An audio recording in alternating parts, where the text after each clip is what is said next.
Hello বন্ধুরা, কেমন আছেন সবাই? আজকে আমি আপনাদের জন্য নিয়ে এসেছি কিছু মজাদার প্রশ্ন এবং তার উত্তর।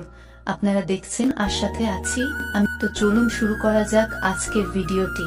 আর ভিডিওটি দেখার সময় অবশ্যই হেডফোন ব্যবহার করুন, কারণ আপনার আশেপাশে কেউ শুনতে পেলে আপনারই সমস্যা হতে পারে। প্রশ্ন: মেয়েদের মাল বের হবার সময় আর কি কি করতে বলে?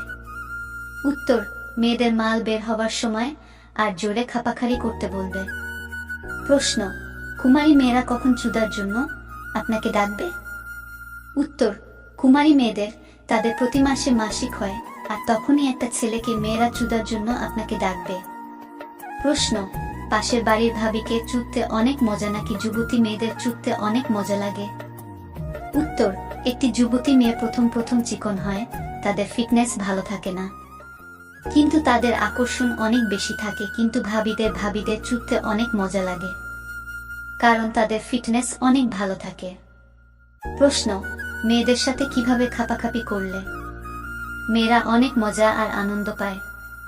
উত্তর: দুই পা কাঁধে নিয়ে মেয়েদের, তারপর খাপাখাপি করলে মেয়েরা অনেক সুখ পায়।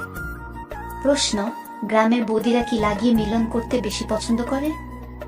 উত্তর: গ্রামের বৌদিরা সর্ষে তেল বা খাঁটি ঘি লাগিয়ে মিলন করতে বেশি পছন্দ করে। প্রশ্ন: মেয়েদের নিচ থেকে পানি বের করার জন্য কতবার ধাক্কা মারা উচিত? উত্তর: মেয়েদের নিচ থেকে পানি বের করার জন্য কমপক্ষে 1-5-2-1 বার ধাক্কা মারা উচিত। প্রশ্ন: কেন পাতলা মেয়েদের গুহাতে খুব সহজে রকেট ঢুকে যায়? উত্তর: পাতলা মেয়েদের ওটা ছোট হয়, সেজন্য অনেক সহজে রকেট ঢুকে যায়।